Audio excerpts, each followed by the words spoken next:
Jeg digger Dream Theater fordi de er så utrolig teknisk gode, og fordi de lager sinnssykt bra sanger som er både melodiske og harde samtidig, og hvordan de har så god variasjon i sangene og i platen sin.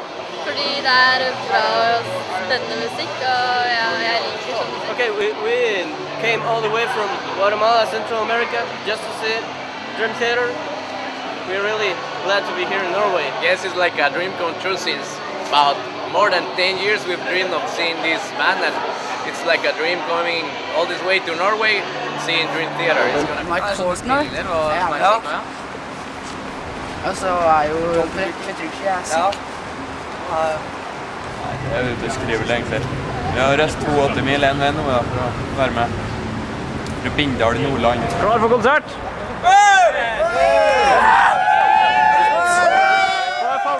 Det her var verdens beste band. Det er ferdigheten også, ferdigheten da. Hva er ønskelåta i kveld? Gucci Jam eller Home eller... Home. Change of Seasons. God fornøyelse. Alt. Musikken, folka, teknikken, ja. Hva er ønskelåta i kveld? Home. De beste musikerne og den beste musikken. På alle måter.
John Petrucci's room. John Petrucci has a small little amplifier set up. He comes in here before the show and rehearses his parts. And he has his wardrobe that he's able to sort through what he wants to wear for the show. Because every place we travel, we want it to be as if it was home, as if it was a very comforting area. This is the main dressing room. We always set up a keyboard for Jordan because before the show, if he doesn't warm up his fingers, he can't play all those crazy notes. So this is basically the band's comfort area. How does it feel about 20 years together and 8 studio albums and thousands of concerts? It feels great. It feels in some ways very surreal. Like, I can't believe we're still together. I can't believe that we're playing songs that we wrote actually when we first started. You know, going back to the days at Berkeley when John and I went there and met Mike, and you know, we're playing songs that we wrote at that stage, and then of course all over the past 20 years. So it's incredible, and I think we're all very blessed and we're very fortunate to have such a long career, not only where we started in America but all over the world. It's been wonderful. What's my favorite moment in Dream Theater history? Well, I definitely have quite a few favorite moments, but one of the things that is pretty memorable as far as being an exciting time was when we released Images and Words, probably because after the first record we really weren't sure where our home was. We didn't really have a record label. We were looking for a singer. There was a period where it was just a lot of hard work and, you know, a little trepidation as far as our future. And when that album came out and it started to become very successful, that was a very exciting and memorable time. And having the concerts being sold out, hearing the songs on the radio, you know, I think that's when we really realized, okay, this is something that's really happening. If I wasn't a professional musician, what would I do then? I don't know really how to do too much of anything else. No. I don't know, you know, when I was growing up, I had, all my interests were always in the arts, you know, whether it be music, or I used to love to draw and paint, and I love writing, creative writing, and of course I turned that into lyric writing, so probably something in that field, I would assume. What is the concept of Octavarium?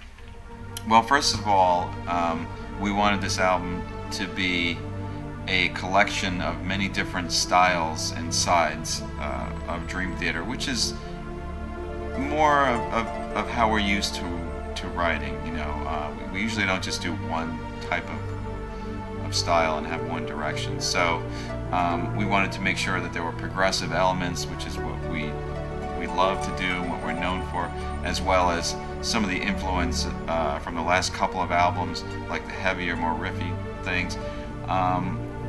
You know, we wanted to mix it up, and I think in general the feeling was that we wanted the songs to be very, very strong. So when we were writing, we actually kind of stripped down and we sat there with piano, guitar, and vocal, and just made sure that the melodies and the structure was very, you know, that it was interesting to us, that it moved us, it sounded original, and it was creative enough where we all liked it. So that was a really important focus on this album.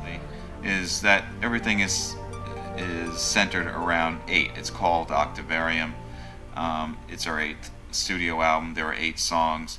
There are 8 keys that create an octave. So those are all things that we didn't really go out there and advertise, but people picked that up pretty quickly. Was a conscious decision to make it more pop-oriented. There were certain songs that were consciously constructed, you know, to be, how can I say it? They're modeled off of bands that have influenced us in more of a pop and commercial way. You know, if you want to take more modern influences, it would be like Coldplay, for example. U2 has been around for a long time, obviously. We're all huge fans of U2. We have been for a long time. So that would be another sort of pop influence. You know, like I said before, we wanted this album to be eclectic, to be a collection of different styles. And from the very beginning, you know, from our first record, second record, third, you'll hear that. You'll always hear a variety. And that pop influence, I think whether or not some of our hardcore fans want to admit it or not, has been a part of our style. It's embedded in what Dream Theater is. I think that the funny thing about our band is that people identify with us in different ways. You know, there are some people that really like progressive music, and they're really into, you know, some bands that I never even heard of. Crazy time signatures and long songs and all that stuff. And then there are some people that really like us for the heavy side, that just think Train of Thought is the best thing, and they love the riffiness and Metallica and all that. And then there's some people that like the more ballad and the slow things. So, you know, it's hard. Like whenever I get asked that question, it's almost like from an angle like, did you guys do something different in order to please other people? And the answer really is, I'm sorry, but no. You know, we write the kind of music we write because it's what we want to do. It's fun, it interests us, it keeps us creative and alive, and we always try to mix it up and keep it different. So that's a big part of who we are. The question is that some people say this album there aren't enough guitar solos.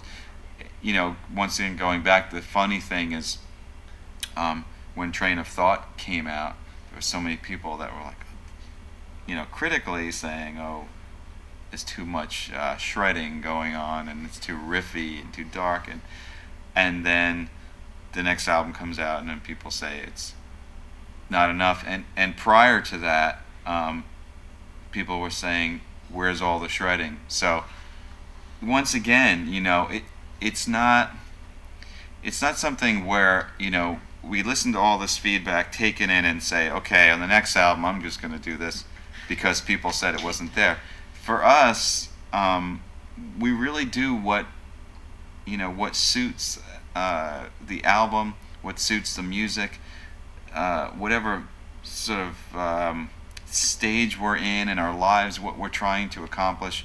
That's what matters, you know. Are my lyrics getting more personal? They seem they're getting more personal as opposed to the earlier lyrics, and that is definitely true. When I first started writing lyrics for the band, I was very young. I was into writing about fiction and making up stories and kind of creating these different types of worlds and scenarios.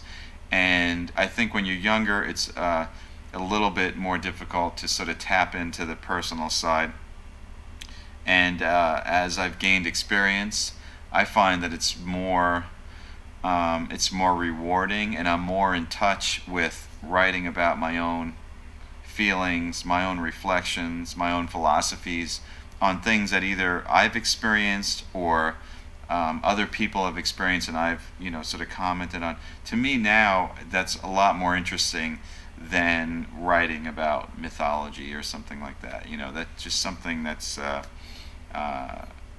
very, you know, that usually you find you do when you're very young and kind of immature. And now, you know, as you gain experience and wisdom, you can become a bit more deep. And they've taken a political turn, which is true. And the ironic thing, once again, when I was younger, I mentioned U2 earlier. You know, we've been into them for a long time. One of the things I used to, I didn't like, that turned me off, is I didn't like when they were getting all political and talking. You know, that used to drive me crazy.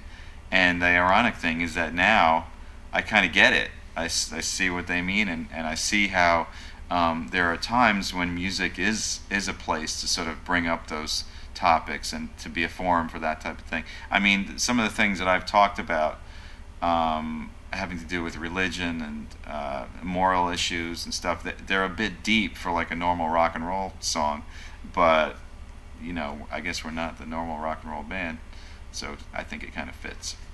As far as what's new in our presentation, certainly something that we discussed as far as how we wanted to present this tour.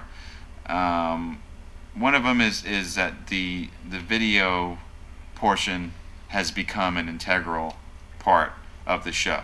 So that's something that we started to do a few years ago, and we're going to continue to do that. So the different images and movies and little cameras showing our hands and stuff, we're going to continue to do that. It's going to be a big part of it. As far as other presentation type things, I mean, everybody in the band is always kind of adding new elements. Jordan has a whole kind of world over there he created with his big synthesizer and lap steel and different stands and things. And as far as our musical presentation, we are celebrating the fact that we've been together for 20 years, so you're going to hear many songs that span our complete career, from like the very first one to the very last one. Tour, how was it playing at Gigantour? It was cool. It was definitely very different than what we're used to. When we tour, normally we do an evening with Lately, where there are no other bands. There's nothing else to really deal with except for our own setup and our own comfort. And on Gigantour there were 9 bands. There was never a sound check, and we played for about an hour and a half. And you know, there's a lot of that's kind of difficult to deal with, you know, but you just do deal with it, and it's fun. It's sometimes a little scary. And on the other side, it was cool because of course it was a tour during the summer. It's always fun to tour outdoor amphitheaters and venues during summer. I think it was cool to be in more of a metal environment, which, like I said before, is something that a lot of our fans identify with. You know, we've always had the metal aspect to our sound, and I think to kind of be in that environment with all those types of bands, I think sort of gave us the credibility in that world. So I thought it was good.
Hello, John Petrucci here in beautiful Paris, France at the Zenith.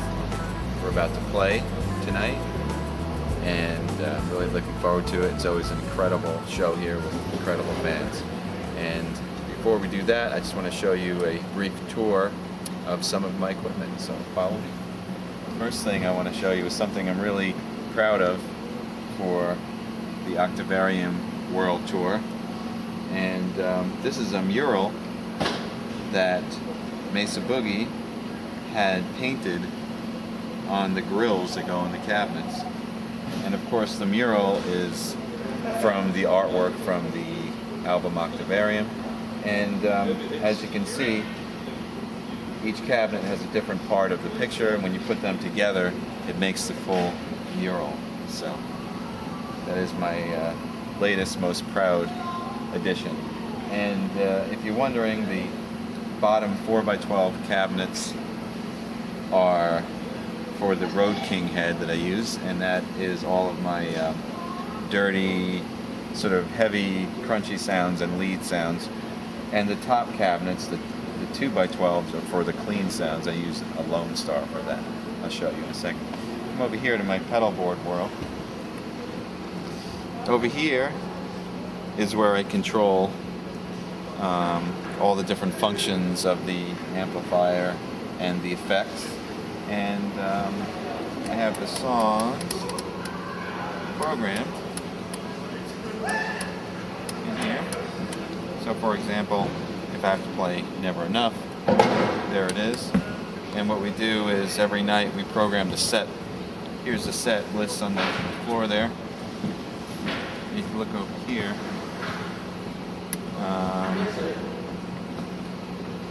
I'll go down here. These are all the songs. This thing holds 99 songs. This should be the set from tonight, I believe. Maybe not. Maybe we have to go to a different mode. Let's see. We go to set 1. So you see Root of All Evil, Never Enough, another one, etc., etc. This is my volume pedal, controls the volume. I have a tuner there, wah-wah pedal. And these big monstrosities are my fancy stage prop foot rests. And I get a lot of questions about those. It's really just so when I play, I can put my foot up here, rest the guitar on there, and it feels really comfortable. Looks mean. And I used to just use monitors, but we don't use regular monitors anymore. We use in-ear monitors. So as you can see, there's no speakers on stage, so I had to have something built. That's my main guitar right there. Jay, we're doing a tour. We're doing a tour of the world. It's a Framptone AB box that when Jay gives me another guitar. Okay. There's two different sends. One for one guitar, you mute it, and the other guitar. This is how we're able to go quickly between from song to song, different guitars. Let's see. This is Jay Baskin, my guitar tech. How you doing? Master at his trade. Makes every night go as smooth as it possibly can. These are the ears I was talking about. They're fitted ear molds with little speakers in them. And that's how I hear what the band is doing and what I'm doing. Nobody could live without an iPod. Yeah. Okay, over here.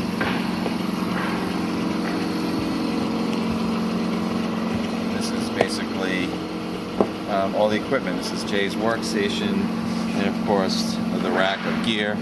This is the head I was talking about. It's a Mesa Boogie Road King. This is the main head that I use for my rhythm and lead sounds. It's in stereo, so there's two of them, and there's a third one for backup. You can see some of the effects that I'm using, mostly TC Electronics stuff. And come over here, there's actually an entire second rig with Lone Stars. It's also a Mesa Boogie head, and that's for the clean sound. So this rig has its own heads in stereo, left and right on the bottom there. Its own effects, its own power, its own compressors. It's completely separate for a clean sound. And then of course, we have the guitars. These are some of the guitars here. These are the baritone guitars, otherwise known as Music Man Silhouette basses. They're actually bass guitars, but I tune them differently, and I use them for songs like These Walls and Panic Attack. They're tuned very low, down to E, A or B flat. And we have a nice cream colored one. Some of these wood bursts, sunbursts are really pretty. We had it modified. Normally there's a 5-way switch, but I like these 3-way switches. No whammy bar. Can't do any tricks. Over here are all the rest of the guitars, and basically they're all my Music Man signature models, and we have them lined up with one guitar for each tuning, and then a backup for a spare. So you have the main guitar, a spare, a 7-string spare, guitar tuned to C for songs like In the Name of God and As I Am, and a spare, guitar tuned to D for songs like Never Enough and Endless Sacrifice, and a spare, and an E flat for songs like, what do I play with the E flat guitar? It's not coming to mind. Jay, what do I play the E flat guitar on? Stream of Consciousness and Root of All Evil. There we go. How can I forget? Stream of Consciousness and Root of All Evil. Okay. Thank you very much, Jay. Jay knows all the guitars, all the tunings, all the string gauges for every song. Unbelievable. Very, very. Even he doesn't believe it, but I believe it because it's always right. So, and that's it. That's our work.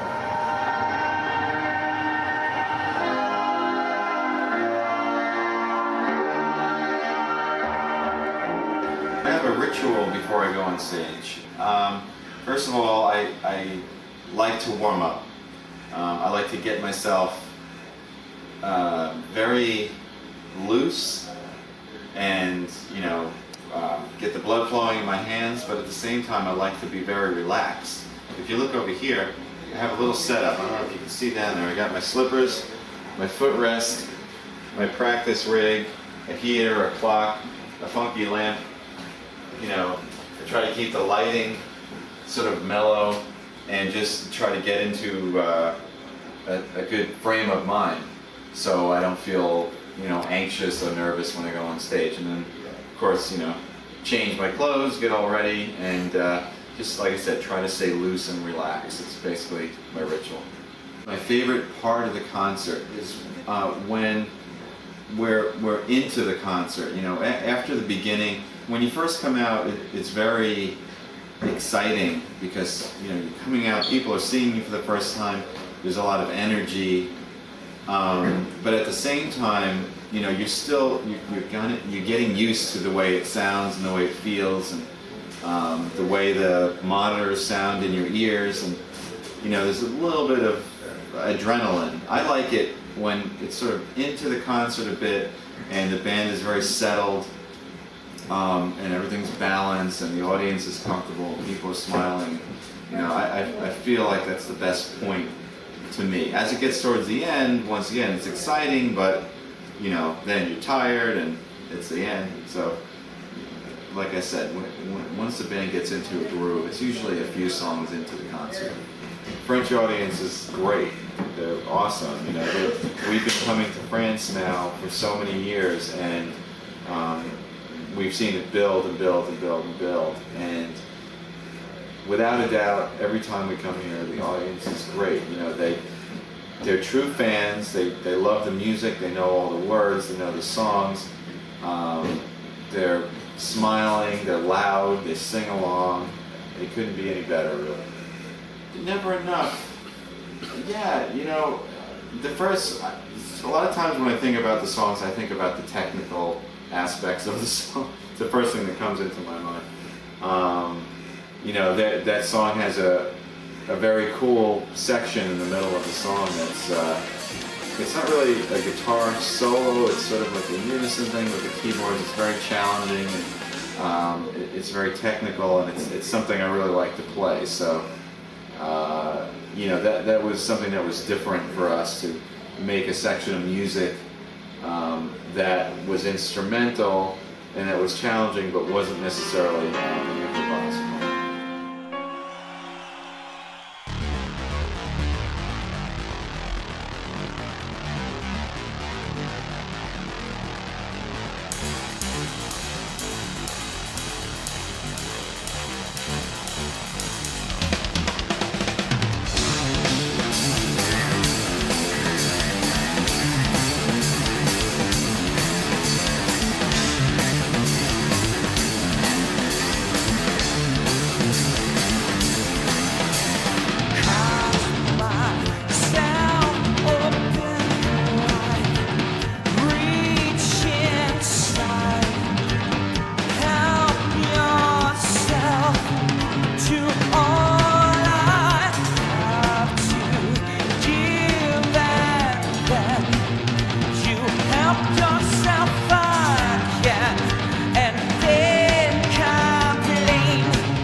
everybody in Germany.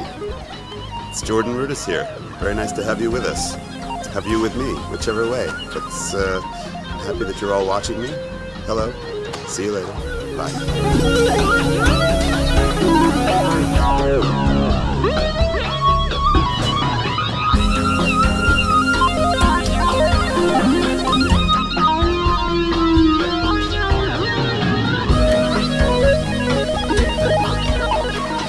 How you doing?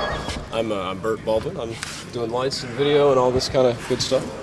And this is Catalyst. This is what we use to play back all the spacey graphics and all the video content and stuff during the show.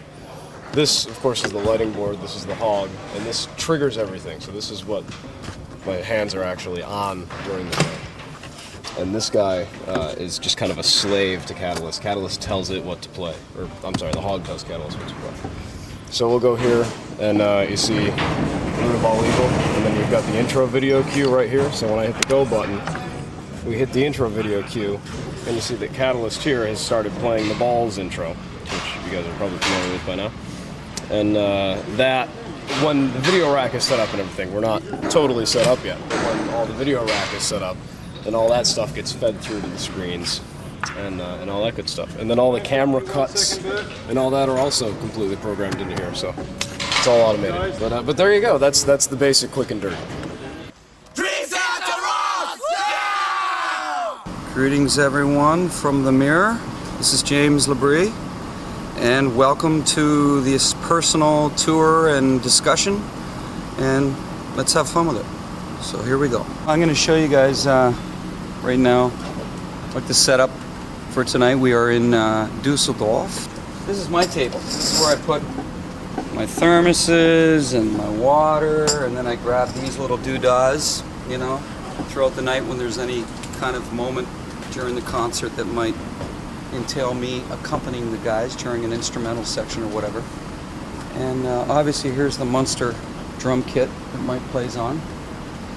I don't know, I'd personally get lost. And then over here, oh my God, we have our keyboard extraordinaire. Jordan has introduced me to a new kind of friend of mine. Basically, Jordan has me now accompanying him on songs such as,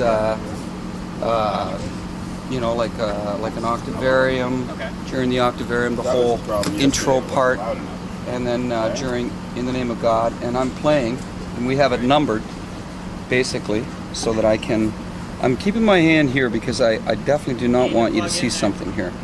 Okay? So, but anyways, yeah, so Jordan and I have kind of coordinated these efforts to have me accompany him during certain songs. And we gotta go away from here. I can't let you guys see that. Anyways, and then, well, we got, you know, John Myung. He usually hangs right here. His rig's over there. And, you know, he usually hangs out when he's not doing anything. He'll there's a little couch set up for John every day. He has to have a little seat and rest his tired legs and fingers, so to speak. So it's kind of cool, you know. One day he just showed up. No, guys, I got your couch if you want to sit down. It's like, no, I'm okay. If I sit down, I'll never get up. As you can see, our LD, Bert Baldwin, is working on, you know, they're always constantly focusing. Wave, Bert! Thank you! And this is the hall that we're playing tonight, the Phillips Hall, which is a great place. We've played here several times, and each time that we played here, it's been incredible. Well, obviously, the odd time you might have a cheat sheet for a lyric, and in this case, it's the very first song that was ever written by Dream Theater. So when the guys were in Berkeley, the three guys, John, and Mike, and basically this is what it morphed into eventually, this song with lyrics and vocals. And right here I have a pedal, and I do the same thing. I have the numbers, so depending on the song, I have to scale up, and each number gives me a different vocal effect. And so it enables me to do songs that are pretty intense as far as effects, like something like Glass Prison, This Dying Soul, The Root of All Evil. All these songs, there's a lot of songs actually, as the more we go on, that have more vocal effects. So, anyways, I got to put it back to where I start tonight, which is 2. And basically that's it. And then this guy blinds me all night, so I can barely see the crowd after it beams in through my eyeballs. When the guys are doing like an instrumental section, or I know that I have at least a minute or 2, I'll come back here. And so this is, like I said, I have one of my thermoses here, I have my kettle here, so I fill it up. It's all hooked up, so I can turn it on, honey, obviously, and there's my set list for the evening. So I'll know, like, you know, if you get caught up in whatever it is, you can always say, oh yeah, we're on that song right now. This is the song that's coming up, so you kind of like get yourself there, and it's just a constant. But you know, it's all these drawers for things. But this kind of keeps all my stuff together, and you know, it's a nice way to have it, and it makes everything quite simple for me. Basically, this is my setup. Gotta have my bananas because it's very important for singers to have potassium, a lot of potassium. I also take zinc tablets, and then speaking of. There you go, Vocalese, James. There's my warm-up. It's approximately this, doing the Kleb scales and all that stuff. And then after that, I continue with a warm-up for about another 10-15 minutes before I feel that, you know, I'm in the zone that I want to be in. And, you know, and then basically I heat up the water, and I got the whole thermos thing going. So I put hot water, boiling water, in here with a squirt of honey, a dash of honey. My actual routine starts, I get up at the hotel about 2 hours before we have to check out.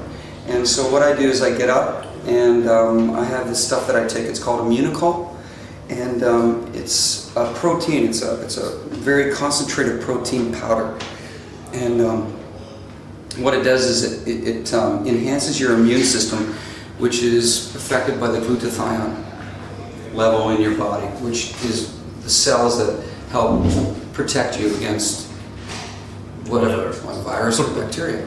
So I do that. So I take that and I drink it with orange juice and drink it down. And then I go and I jog, and I do about 3 miles a day. So that helps keep my cardiovascular, and that helps keep me as healthy as I possibly can be. And then, after I'm, you know, showered and ready I get to the venue. And the first thing I do when I get to the venue is I put the water on, and I start sipping hot water with a little bit of honey in it. And then I do my vocalies, and I do vocalies twice a day. So I do them when I get here, and just to kind of open everything up. And then I'll do like a sound check or whatever with the guys. And then I'll, you know, chill out, have a little bite to eat, and then basically just, you know, hang out, do some reading or do some email, and then I'll, once again, about an hour before the show, I start getting dressed, and then about a half an hour before the show, I start doing my vocalies once again, so that by the time the show is upon us, then I'm all in the zone that I want to be. And this is one of the various offices. We won't stay in here too long.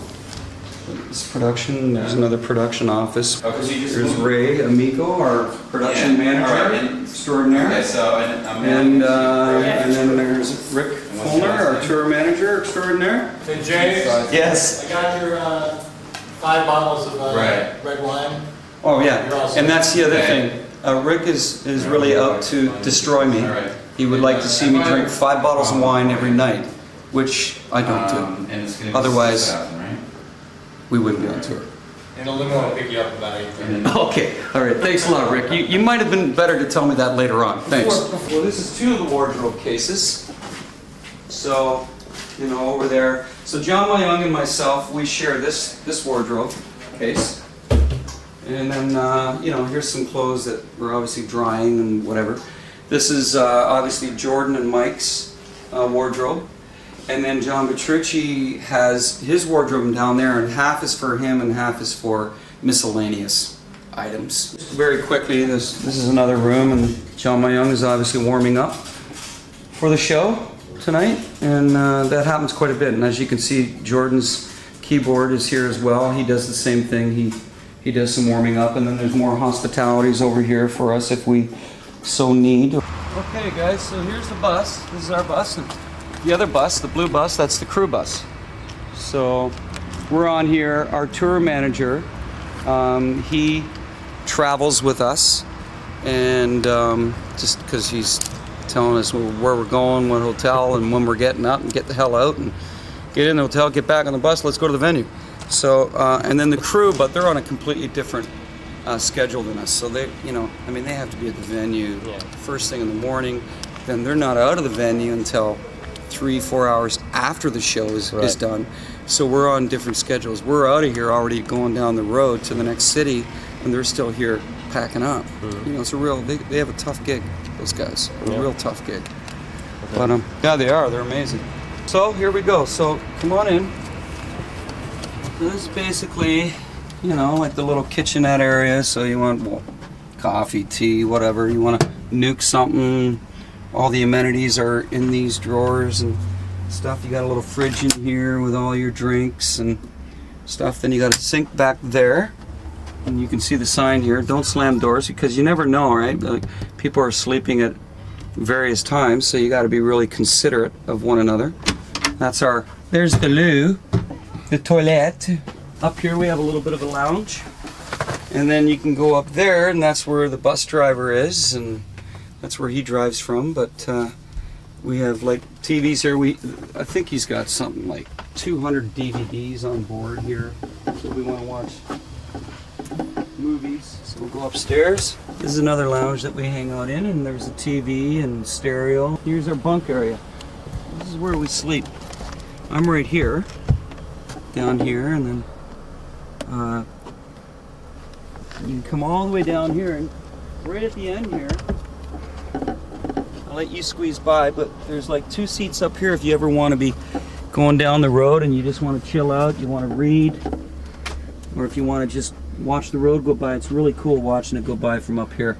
It's a really cool angle. And but yeah, you know. The most I love about Germany, I wish that I could have more time in Germany. I love all the fans that we have here. I mean, it's always been an incredible area for us to come and perform, and the reaction and the reception that we get is always overwhelming. Ich bin Frauke und ich hoffe, dass heute ein super Abend wird, weil ich habe eigentlich noch keine Ahnung, weil ich noch nicht lange Dream Theater Fan bin, aber ich hoffe, es wird geil. Dream Theater rocks! Dream Theater rocks! Das ist mein erstes Dream Theater Konzert. Leider bis jetzt hatte ich noch nicht die Gelegenheit hier hinzukommen, aber ich finde Dream Theater persönlich total abgefahren geil.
You can make a fortune in lies.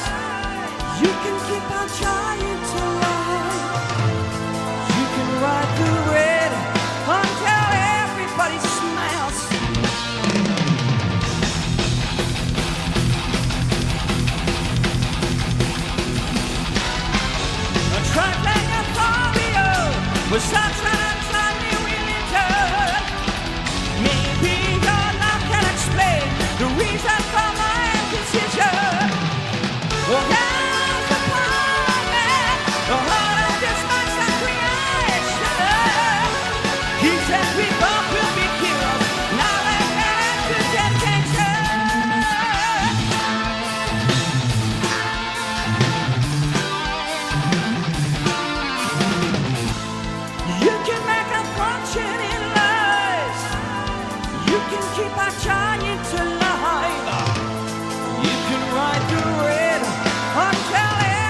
See the hands.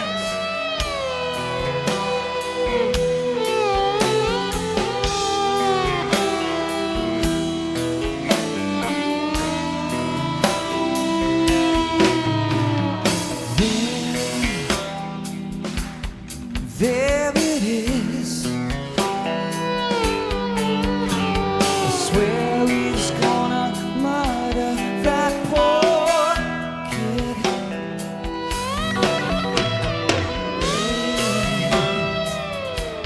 I hear it again. Don't turn on the lights until we hear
the fuck, Tony?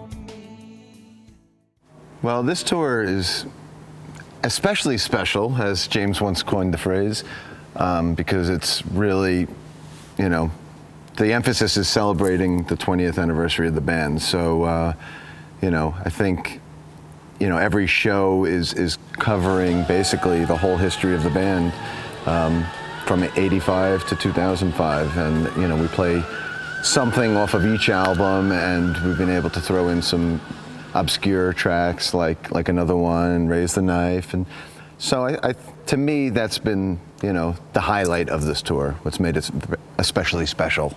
Usually the last thing I do before hitting the stage is take a piss, and I always have it's a Mountain Dew Amp. It's like an energy drink. I drink one of those right before going on, and the four of us give each other high fives. I say the four of us because John Myung is always on the stage.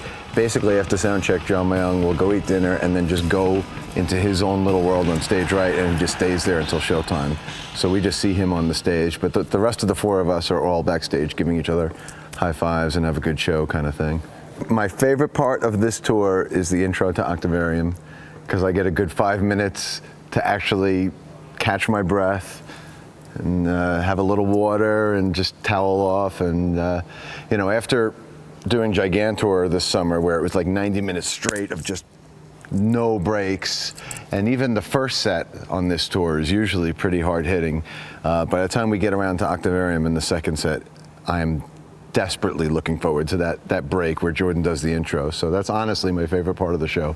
We were just saying in the dressing room last night, it's just amazing how far this market has come from us. I remember, like, I was saying last night in the dressing room, like during intermission, it's like, you know, we've come a long way since the Marquee.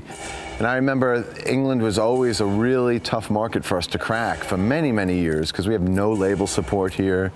We've done it on our own, and now here we are with 2 sold-out shows at the Hammersmith Apollo, and it's great, you know. The English market has really, really become a favorite of ours. The thing, and everybody in the band would unanimously give this answer, the thing that we look most forward to when we come to England is Indian food, actually. It's the best Indian food in the world. And you know, when we got here 2 nights ago, that was the first thing we did. We had a band dinner. It's the only time that the 5 of us ever go out with just the 5 of us and never have a band dinner, is when we come here and we need a curry. Well, welcome to the wonderful world of Dream Theater, and it's great having a UK fan club finally after all these years. I mean, God, you guys are doing a great job.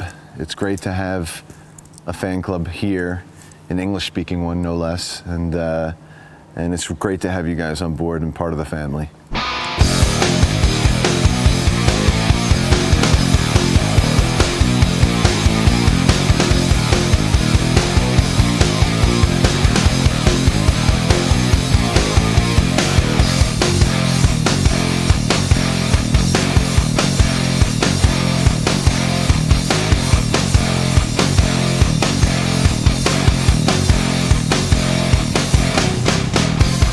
Proud enough for you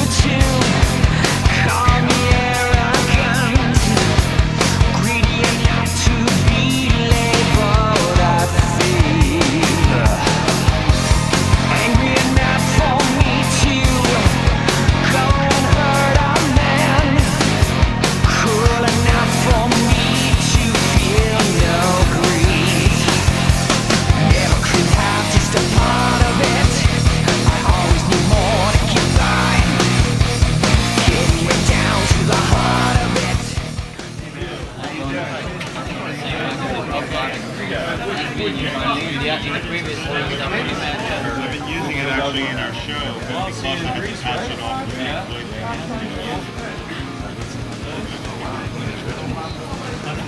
This is old school, man. Damn, look at it. You wouldn't believe the stuff I've got most. Oh my god. Did you find there were 500 of those as well? I don't know. I think in a sanctum. this is scary. I know it's scary. This is Wait, Jordan does it. Here in London, just finished the big show. Big Floyd, Dark Side of the We need to move along. Amazing. Next step. We need to do a little.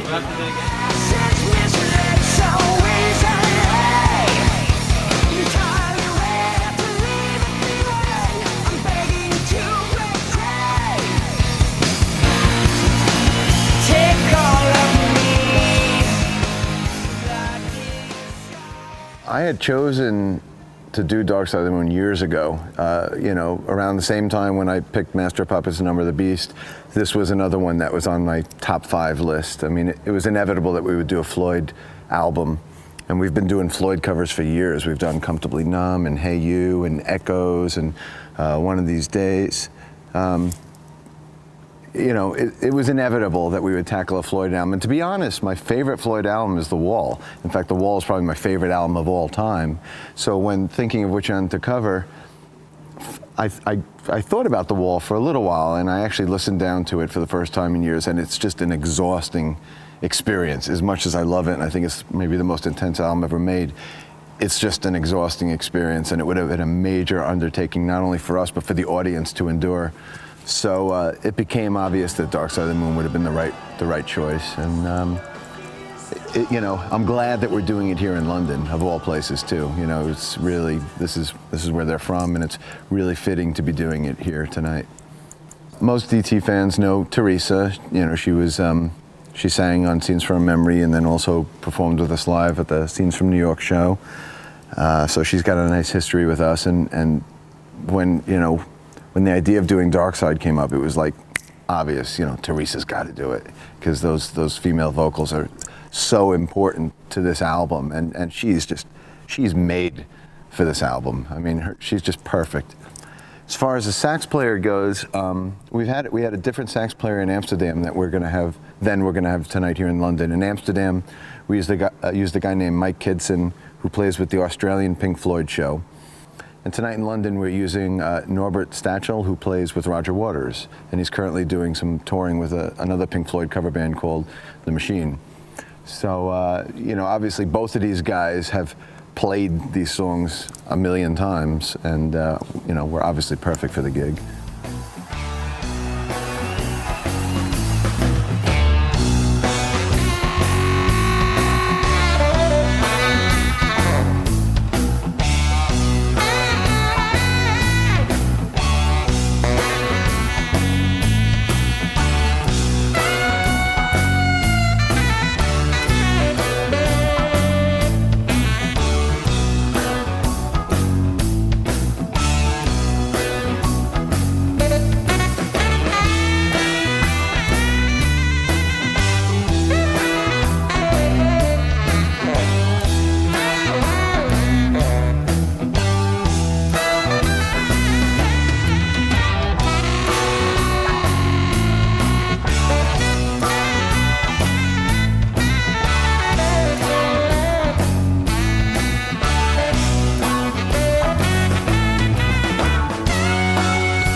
The Spirit Carries On, I think, is one of Dream Theater's anthems. It's one of those songs that never fails to get the audience on their feet every night, every time we play it. And tonight will be the third time we've ever done it with Teresa. Obviously, the first time was in New York for the DVD, and then we did it in Amsterdam, and tonight in London will be the third time she's ever performed with us. And it just lifts the song to a whole nother level.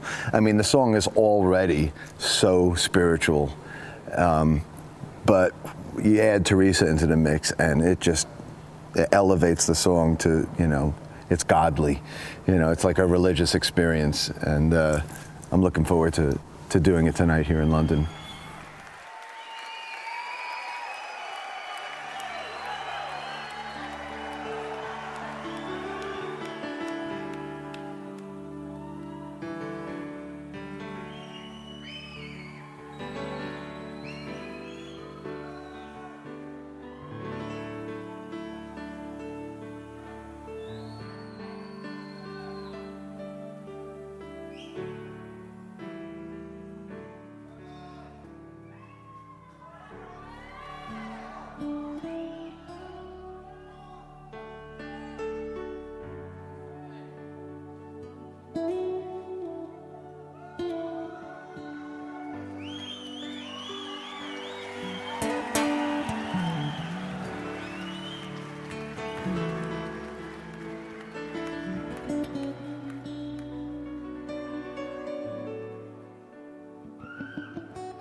Life is too short, the here and the now, and you're only given one shot. But could there be more? Have I lived before? this be all that we've got? If I died tomorrow, I'd be alright, because I believe that after we're gone, the spirit carries on.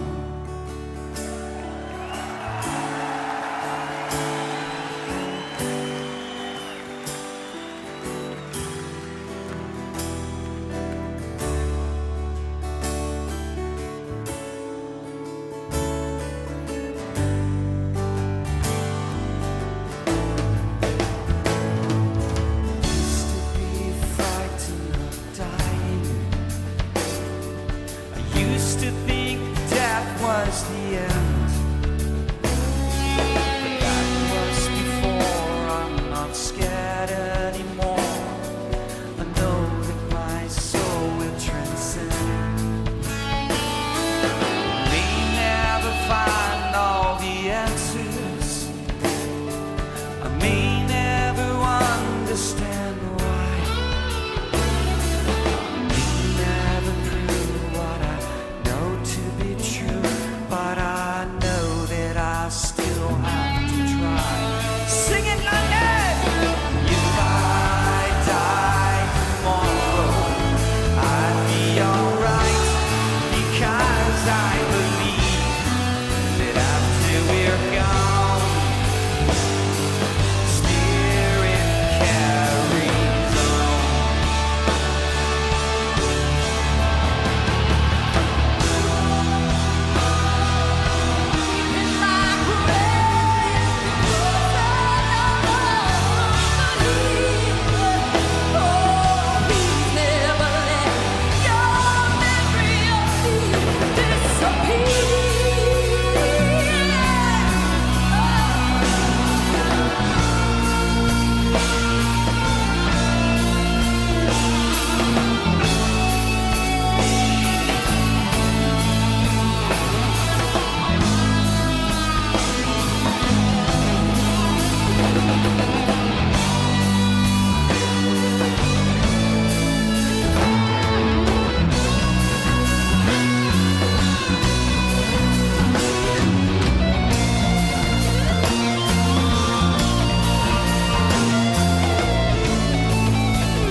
hello. I think you folks know who I am.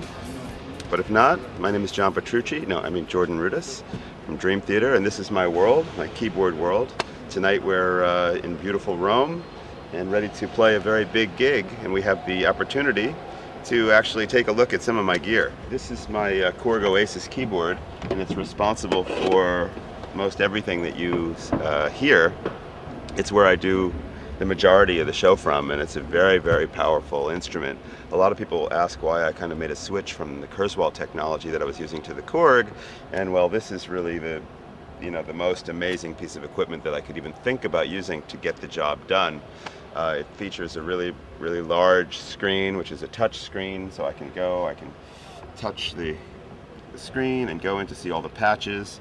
And the way that I do it, I don't know if you can see the screen on the camera, but the screen actually shows me incrementally all the different sounds that I'll use. So like if I'm playing a song like Root of All Evil, for instance, I'll start with this heavy patch, switch the sounds around quickly. So my whole night is basically spent playing the sounds and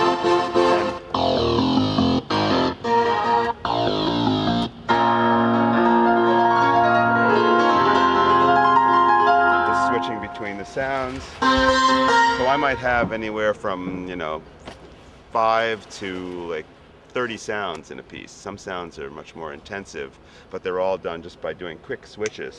And I'm also quite often moving the sliders around, and one of the great things about my Korg equipment is that the sliders will light up, because I always had a problem with my previous equipment where I couldn't see anything in the dark.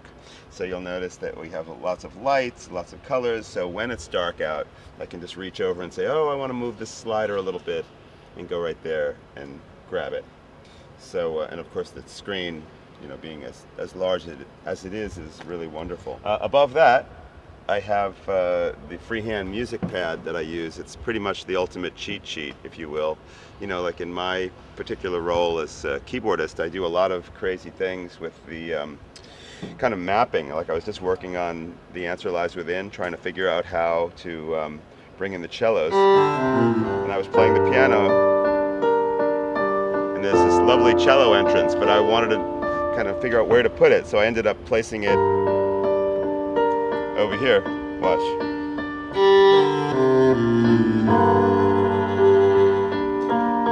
So sometimes low sounds will be up high, sometimes high sounds will be down low. Many times I'll trigger, various effects and stuff like that. What else? The music pad will actually show me what's going on. So like I get to that spot in Answer Lies Within, and I'll put parentheses around. I'll make a little note that the right hand plays G6 to tell me which key of my 88 notes I'm going to actually play. And for different songs, I might have different things. Some things I might just have a chord chart. Some things I might actually have the written notation. But whatever the song really is, I can go here and I can open it up. This is a lovely scan of some Change of Seasons stuff that I had. And over here on this side, I've got some new technology that I've been using. This is a wonderful instrument right here. It's called the Continuum. It's the most asked question on this tour. So what is that instrument you're playing with the red surface? Well, it's called a Continuum. It's made by a fellow named Lippold Haken, and it's really an amazing instrument. It has a neoprene strip on it, and when you touch it, it triggers a note, and the notes are like consecutive, so I can play like a C scale, or a chromatic scale I should say,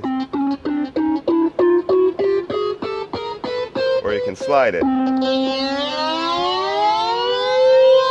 But the great thing is it's kind of like a violin, because you can also do like vibrato on it.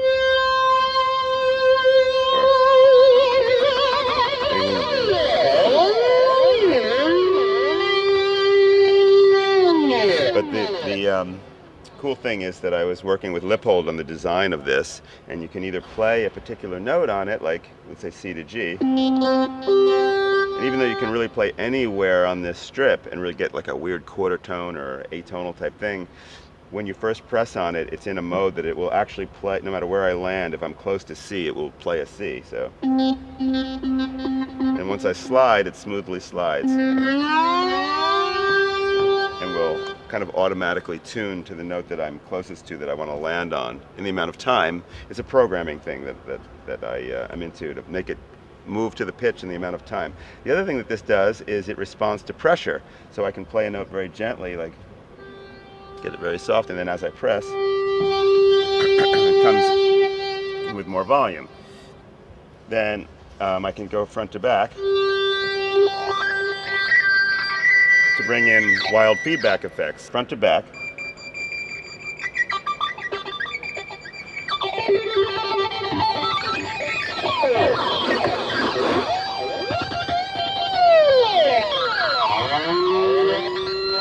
So it's left to right, front to back, and pressure. And that's what makes this instrument really cool. And since we have limited time, let me introduce you to this instrument, which is the lap steel. And you know, you've seen it. Many people play it, but in rock, the person who actually influenced me is Steve Howe of Yes. I got together with him and he showed me a couple things, and now it's not plugged in electrically, but I've been really into playing this. And this is an instrument built for me by Industrial Guitar. It's a company that's in the States, and they made this instrument kind of custom for me.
in Europe, we have these very interesting tour buses because they're double-decker.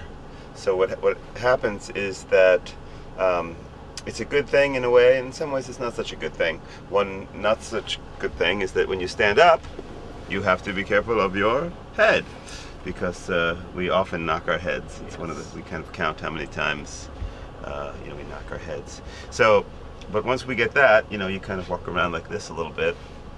Once you do that, people come into the tour bus and they establish, okay, we're going to watch a movie, everybody gets invited, you want to come up, and this is the main lounge that you're looking at right now. You usually find all of us just hanging around after the show, kind of like this, and it's time to visit the bunk area. Would you like to see? This is the fabulous Dream Theater bunk area. Everybody has their little spot. And my spot is right here. Lovely as could be. See my name right there? This is where Jordan sleeps. He crawls in. He goes like this. Shuts the curtains. Goodbye. And that's about it. And then he's gone. And in the morning at 9:30 a.m., Rick wakes me up. Says, rise and shine. I crawl out, very, very delirious. I look around. John Myung usually comes out first. He was up here. I'm not even sure who was here. It's no mark. But everybody just kind of relaxes here. Well, we've come now. We're at the very, very end of the tour. It's been a long run. And what's interesting about this run, just as far as maybe even a little bit of a challenge in the way that it's put together, is that, for Dream Theater, Italy is a very, very important place to play, because it's one of our biggest markets, and the fans are very supportive, and they love us, and they come out, and there's always a lot of people. The challenge of that was that, here we are at the end of the tour, everybody's a little tired, so it's kind of like saying, okay, now is a big, amount of excitement, we know you're tired, but wake up, because we have a lot of, intensity for you here. So, of course we're coming into this and we're excited to be here, and it's incredible, and you can't deny when the whole place is packed with people screaming. We'll see how much ritual I can get done tonight, depending on what time we're done doing the video. But, what I do is I usually just try to get into a nice, calm space in my mind. I'll sit down, there's a keyboard behind the stage, in a dressing room in the stage. Which I'll just go. A lot of times it's really funny and we laugh, because what I'll do is I'll go to the keyboard and I'll play, but I won't play anything like what people might imagine that Jordan Rudess would be playing backstage before a Dream Theater show. What I'll be playing is maybe some improvisation, something that sounds like Debussy, or something that just sounds really bizarre or atonal, or I'll play Chopin, or I'll do some weird ragtime, or I'll make up songs with silly words about what we're experiencing, and it always, pretty much always gets a laugh from the other guys if I'm starting to play some weird honky-tonk thing and singing about the day or whatever. So it's, for me, at the piano, it's not only a way to warm up my fingers, it's also a way to kind of loosen up a little bit and just kind of have some relaxing time before going on, because the rush, especially a night like tonight, we're in Rome, it's going to be, you can't avoid having, whatever number of people, 10,000 people come on and go wham, and your energy gets, shot up. So you have to kind of be in a good space. So for me, it's a combination of those things: playing the keyboard, practicing a little bit, maybe doing some stretching exercises, maybe a little bit of some yoga motions, some balancing. The more I can kind of become calm before the whole thing hits, the better. And that's what I try to do before the shows.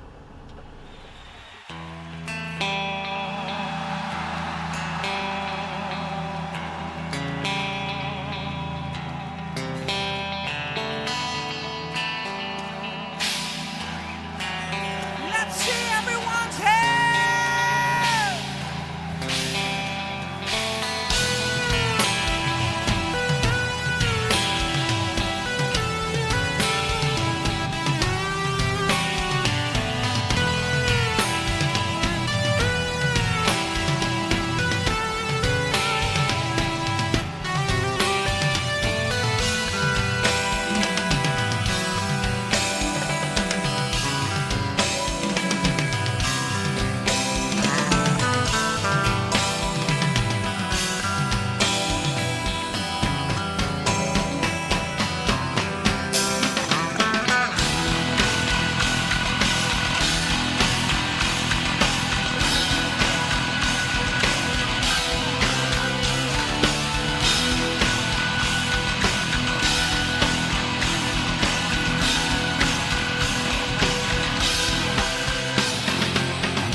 Okay, well this is so exciting that we could actually put this whole video together. I hope that everybody's enjoying it, because it's really fun for us to reach out and have fans all around the world that are really supportive and that want to help not only create this, but that will get it and enjoy it and come and check out our shows and our music and listen to our albums. And I'm very appreciative, and I hope you're all having a great time, and crank up the music, and we'll see you at the next show.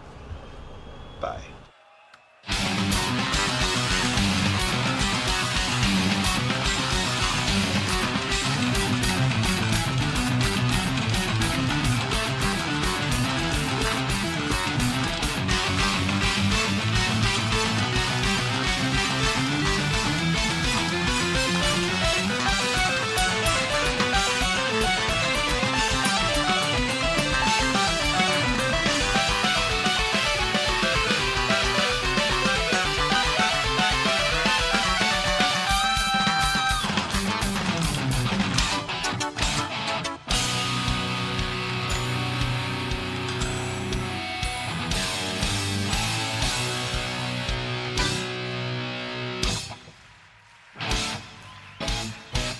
All right, everyone, that is our show. Thank you for making the last show in Europe a very memorable one. Happy Halloween! Yeah!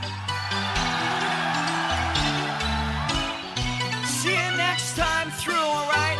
Take care of yourselves. Thanks again, everyone.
Singing in the rain, what a glorious feeling. I'm happy again.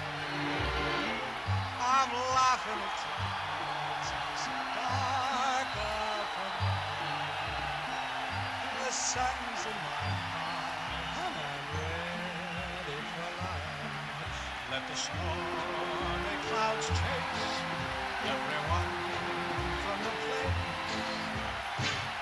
Come on with the rain, I've a smile on my face. I walk down the lane with a happy refrain, just singing, singing in the rain.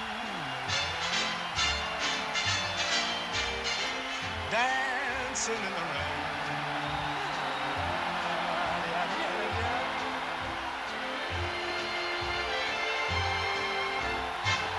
I'm happy again.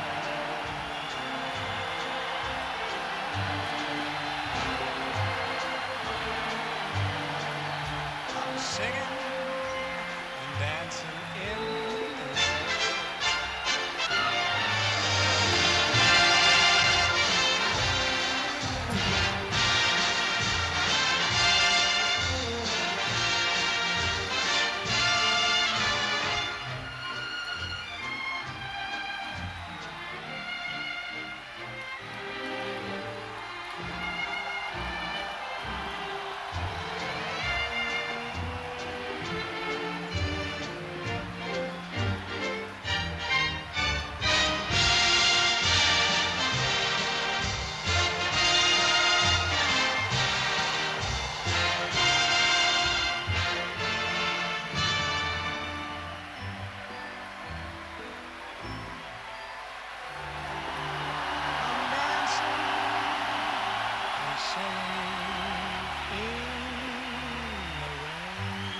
Grazie Roma. Ciao baby.